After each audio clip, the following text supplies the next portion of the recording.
সেই পোস্টারে তাকে এনকারেজ করতে হবে। তাহলে আমি যখন ইন্সপেক্ট করবো, ইন্সপেকশনের মধ্যে আমি কী দেখবো? প্রথম কথা, চেস্ট সাইড শেপ কেমন আছে, ওকে। 2 নাম্বার, এখানে রিবে কোনো সমস্যা আছে কিনা। 3 নাম্বার, এখানে কোনো পেশেন্টের ভিজিবল কার্ডিয়াক ইম্পালস আছে কিনা, কোনো রকম ভেনাস এনগর্জমেন্ট আছে কিনা, হাইপো হাইপার পিগমেন্টেশন আছে কিনা, স্কিন কোনো লেশন আছে কিনা, এই সবগুলো আমাকে দেখে ফেলতে হবে, ওকে। আচ্ছা, আরও কয়েকটা জিনিস যেটা প্রিকর্ডিয়ামের সাথে জড়িত।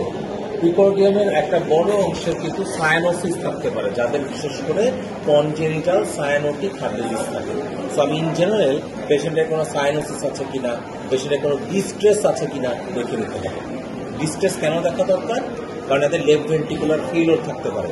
যদি লেফট ভেন্ট্রিকুলার ফেইলিওর থাকে, সে এভাবেও কমফোর্টেবলি শুয়ে থাকতে পারবে না, তখন তার এবার শুলে শ্বাসকষ্ট হবে। পেশেন্টের প্রিফারেবল পজিশন হবে প্রপড আপ পজিশন।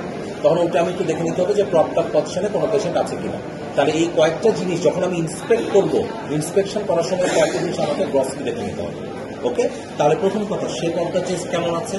2 নাম্বার, এই কন্ডিশনে পেশেন্টের ভিজিবল কোনো কার্ডিয়াক ইম্পালস আছে কিনা, কোনো হাইপো হাইপার পিগমেন্টেশন আছে কিনা, কোনো রকমের ভেনাস এনগর্জমেন্ট আছে কিনা, কোনো স্কার আছে কিনা, স্কিনে কোনো লেশন আছে কিনা, যা যা আমি দেখতে পাচ্ছি ইনক্লুডিং বেড সাইড আমাকে চেক করতে হবে। তাহলে এগুলো সবসময় আমি দেখবো অলওয়েজ ইন দ্য 3 প্লেন।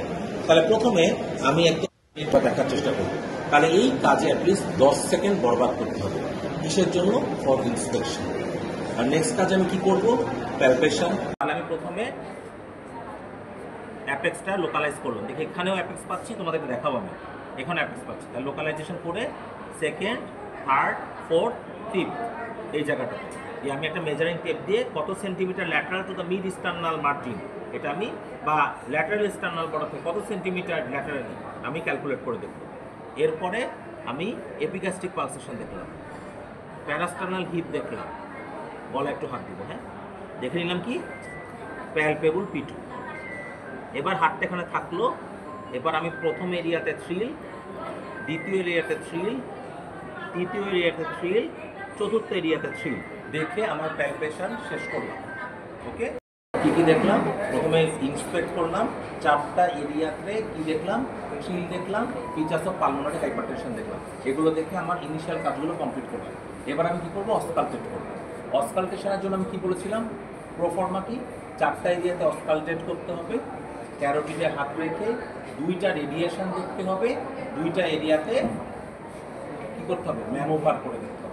এখন একটা কনসার্ন বলি এই পেশেন্টের ক্ষেত্রে, এখানে কিছু ফাইন্ডিংস আছে, দেখতে পাচ্ছ? এখানে এই এরিয়াতে ভিজিবল কার্ডিয়াক ইম্পালস আছে। ভিজিবল কার্ডিয়াক ইম্পালস মানেই যে অ্যাবনর্মাল হবে এমন কিছু না। অনেক সময় লিন অ্যান্ড থিন পেশেন্টের ক্ষেত্রে এটা থাকতে পারে, ওকে। এটা একটু মনে রাখতে হবে। অনেক সময় lean and thin patient particularly যাদের হয় তাদের ক্ষেত্রে অনেক সময় ভিজিবল কার্ডিয়াক ইম্পালস থাকতে পারে। এবার আমরা যেটা করবো, 4টা এরিয়া অস্কালটেট করবো। অস্কালটেট করার জন্য আমি প্রথমে কি স্টেথোটা নিতে হবে, স্টেথো নিলাম, দিয়ে আমি আবার গলায় হাত চলে যাবো, ওকে। কি বাবু? দিয়ে আমি অ্যাপেক্সটাকে এই প্যালপেট করে, লোকালাইজেশনের দরকার নেই।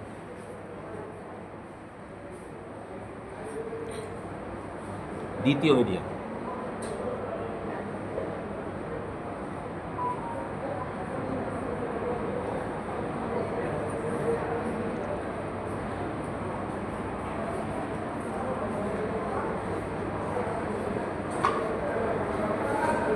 শ্বাস বন্ধ,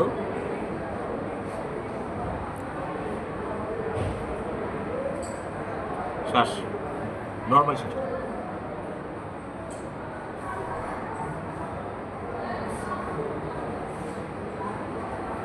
তাহলে এই 4টা এরিয়া অস্কালটেট করলাম, ওকে।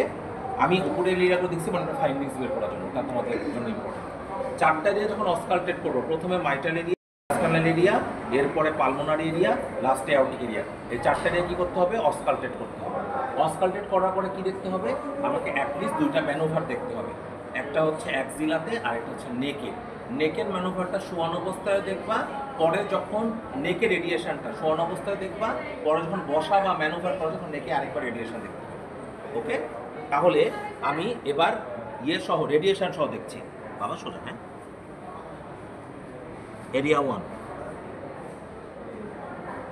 এরিয়া 2, এরিয়া 3, এরিয়া 4, হাতটা একটু এভাবে, হ্যাঁ, ব্যথা ব্যথা এভাবে দেখো, হ্যাঁ, অ্যাক্সিলাতে রেডিয়েশন, নেকে রেডিয়েশন,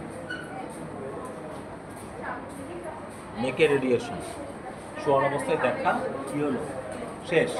এবার তাকে আমাকে কি করতে হবে, ম্যানুভার করতে হবে। ম্যানুভার দুইটা, একটা হচ্ছে মাইটাল স্টেনোসিসের ম্যানুভার, আরেকটা হচ্ছে অ্যাওটিক রিগাজিটেশনের ম্যানুভার। অ্যাওটিক রিগাজিটেশনের ম্যানুভারটা এরিয়ায় দেখলে সবচাইতে পারফেক্ট। তাহলে আমাকে কি করতে হবে, প্রথম কাজ আমার স্টেথো কনভার্ট করতে হবে বেলে, তাহলে বেলে, ওকে। আচ্ছা, আমি অ্যাপেক্সটা আরেকবার প্যালপেট করলাম, প্যালপেট করে এখানে স্টেথোটা রাখলাম। এবার একটু বামে ঘুরেন তো বাবা, বামে চলে যান। কেন বামে পাঠাচ্ছি, তাহলে অ্যাপেক্সটা চেস্টলের সবচেয়ে কাছে আসবে, ওকে। দিয়ে রুগীকে বলতে হবে একটা লম্বা শ্বাস নেন, শ্বাস ছেড়ে দেন, শ্বাস নেওয়া বন্ধ, ব্রেথ হোল্ড আফটার এক্সপিরেশন। হাত চলে যাবে আবার ক্যারোটিডে। লম্বা শ্বাস নেন, শ্বাস ছেড়ে দেন, শ্বাস বন্ধ।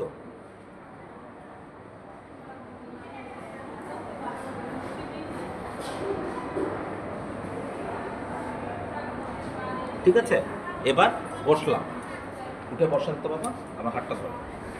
তাহলে আমি কি করলাম, লেফট ল্যাটারাল করলাম, লেফট ল্যাটারাল করে অ্যাপেক্সটাকে লোকালাইজেশন করে অ্যাপেক্সে প্রথমে বেলটা বসায় লেফট ল্যাটারাল করে একটা লম্বা শ্বাস নিতে বললাম, শ্বাস ছেড়ে দিয়ে শ্বাসটা হোল্ড করে রাখতে বললাম। তাহলে আমি কি দেখতে পাচ্ছি এর মাধ্যমে দেখছি মাইটাল স্টেনোসিসের ম্যানুভার আছে কিনা, ওকে। এবার আমি তাকে বসিয়েছি, বসানো আমি কি দেখবো, বসানোর পর আমি অ্যাওটিক রিগাজিটেশনের ম্যানুভার করবো। তো ম্যানুভার করার আগে আমাকে অবশ্যই আরেকবার পালমোনারি আর অ্যাওটিক এরিয়াটা দেখে নিতে হবে, কারণ এটা বসানো অবস্থায় অনেক সময় দেখতে হয়।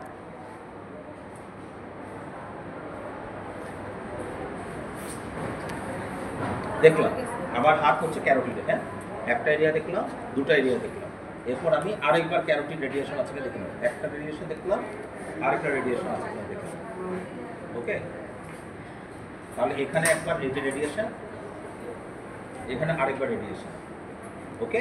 এরপরে আমি স্টেপও চলে যাবে আবার বেলে, বুঝছো, বেলে যে লম্বা শ্বাস নেন, শ্বাস ছেড়ে দেন, শ্বাস বন্ধ।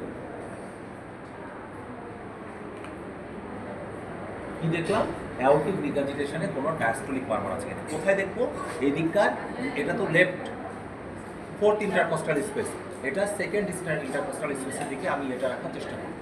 কিসের জন্য, অ্যাওটিক রিগাজিটেশনের ডায়াস্টোলিক মারমার আছে কিনা পাচ্ছি, এইটা, হ্যাঁ। তাহলে থার্ড সেকেন্ড আর ফোর্থের ঠিক মাঝামাঝি জায়গা, ওকে। এটা অ্যাওটিক এরিয়া চাইতে ওই যে এরিয়াতে সবচেয়ে ভালো পাওয়া যায়। এটা যখন দেখে কমপ্লিট করবো, তারপরে আমি লোকের দায়িত্ব দিতে হবে আবার এক্সামিনেশন কমপ্লিট করতে হবে। তাহলে আমি একটু আরেকবার মেনে, তারপর আমি অ্যাপেক্সটা দেখলাম, চারটা এরিয়া, মানে প্রথমে পালমোনারি হাইপারটেনশন দেখেছি, দিয়ে পালপেবল P2 দিয়ে শেষ করেছি। পালপেবল P2 দেখার সময় আমি ক্যারোটিডে হাত দিয়েছি। এরপর চারটা এরিয়াতে থ্রিল আছে কিনা আমি চেক করে দেখে নিব। এই চারটা এরিয়াতে থ্রিল আছে চেক করে দেখে নেওয়ার পরে চারটা এরিয়া আমি অসকালটেট করব। অসকালটেট করার জন্য আমি কী করতে হবে, অবশ্যই পেশেন্টের প্রথমে চারটা এরিয়া অসকালটেট করবো, দুইটা রেডিয়েশন দেখবো, বেল দিয়ে দুটা ম্যানুভার করে দেবো। এই নিয়ে আমার এক্সামটা কমপ্লিট হবে। তো বসানো অবস্থায় অবশ্যই আরেকবার পালমোনারি আর অ্যাওটিক এরিয়াটা দেখবে এবং ক্যারোটিডের রেডিয়েশন আছে কিনা চেক করে দেখবে, ওকে। আচ্ছা।